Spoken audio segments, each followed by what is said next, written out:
안녕하세요. 오늘은 삼성전자를 둘러싼 우려와 관련해서 앞으로 10년 안에 들이닥칠 정말 큰 문제에 대한 이야기를 여러분과 나눠보려 합니다. 요즘 삼성전자의 기술력이 뒤처졌다는 이야기는 많이 들어보셨을 텐데요. 이게 단순히 기술의 문제일까요? 아니겠죠?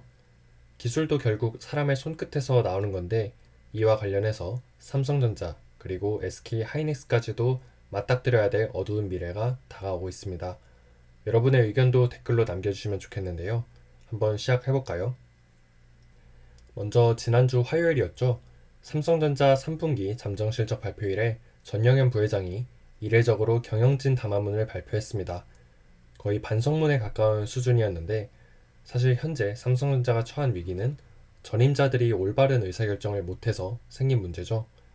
그럼에도 불구하고 본인의 이름을 걸고 사과문을 발표한 것은 배수진을 치고 앞으로 정말 잘해보겠다는 의지를 드러낸 것 같아서 대단하다고 생각했습니다. 확실히 경영진이 문제점은 제대로 짚고 해결책을 내놓기 시작한 것 같은데요. 예를 들어 올해 9월에는 반도체 연구소에 있던 메모리 인력을 개발실로 보냈습니다. 즉, 반도체 연구소는 앞으로 정말 차세대, 차차세대 연구를 진행하고 상용화가 머지않은 기술들은 신속하게 개발해서 양산할 수 있도록 R&D 조직을 통합했다고 볼 수 있겠는데요. R&D의 본질에 대해서 이명규 전 삼성전자 사장은 이렇게 말했습니다. 통상 R&D를 하나로 묶지만 둘은 완전히 다르다. 연구는 탐험과 같고 개발은 경주와 같다 라고 말이죠. 그러니까 연구자는 실패에 주눅들지 않고 계속해서 새로운 것을 찾아 나서는 게 중요하고 개발자는 시간의 압박을 이겨내면서 하나의 완제품으로 만들어내는 게 중요한데 이 둘이 분리되면 연구자는 무기력에 빠지고 개발자는 번아웃에 걸리는 거죠. 그렇기 때문에 미국의 제너럴 일렉트릭에서도 연구팀에 개발 출신 인력을 섞어넣고 개발팀에 연구 출신 인력을 섞어넣는 방식을 취했는데 아마 이런 차원에서 진행했던 조직 개편이 아닌가 싶습니다. 그리고 최근 10월에는 아예 R&D 인력을 제조 라인으로 전면 배치했는데요.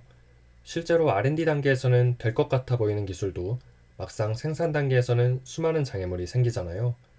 이 R&D랑 제조, 생산 인력끼리 갈등이 생기는 것도 서로 다른 시각에서 문제를 바라보기 때문입니다. 그래서 연구개발 인력이 직접 생산, 제조 공장에 가서 문제를 같이 풀어라, 탁상 공론하지 마라 라고 초강수를 둔 거죠. 어떻게 보면 전영현 부회장이 삼성 SDI로 갔다가 다시 삼성전자로 돌아온 것도 이렇게 강력한 조직 개편을 단행할 수 있는 카리스마와 리더십이 있는 적임자라고 판단했기 때문인 것 같습니다.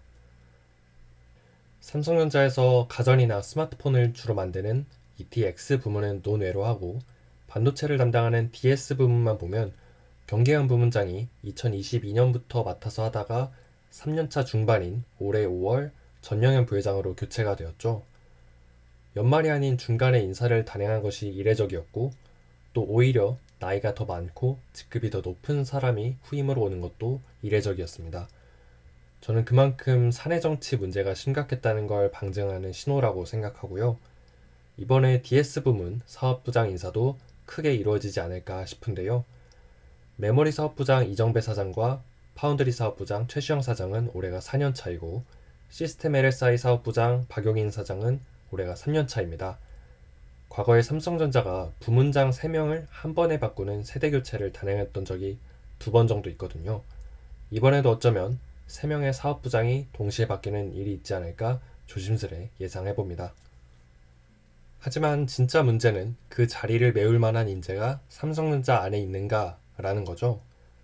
과거 SK 최태원 회장이 삼성전자 이명규 사장을 영입해서 하이닉스의 기틀을 잡았던 것처럼 이제는 삼성전자가 자존심을 내려놓고 SK 하이닉스나 아예 외부에서 훌륭한 리더십을 갖춘 인재를 영입하는 것도 고민해야 할 시점이 아닌가 싶습니다. 물론 너무 심한 내부 반발을 피하기 위해서라도 사업부장이 아닌 이 개발실장 레벨에서는 외부 영입으로 매기 효과를 줄 필요가 있지 않을까요? 사실 임원 인사만으로 삼성전자의 문제를 단번에 해결할 수 있을 것 같지는 않습니다. 가장 중요한 건 전영현 부회장이 언급한 대로 단기적인 해결책이 아닌 근원적인 경쟁력 확보겠죠. 그 근원적인 문제는 바로 조직 문화일 텐데요. 조직 문화라는 게 참 실체가 없고 난해해 보이면서도 직장에서 일해보신 분들은 얼마나 중요한 건지 공감하실 거라 생각합니다.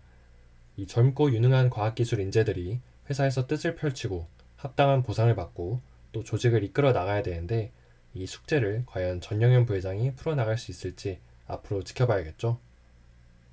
사실 제가 오늘의 주제를 선택한 건 바로 이 기사를 봤기 때문인데요.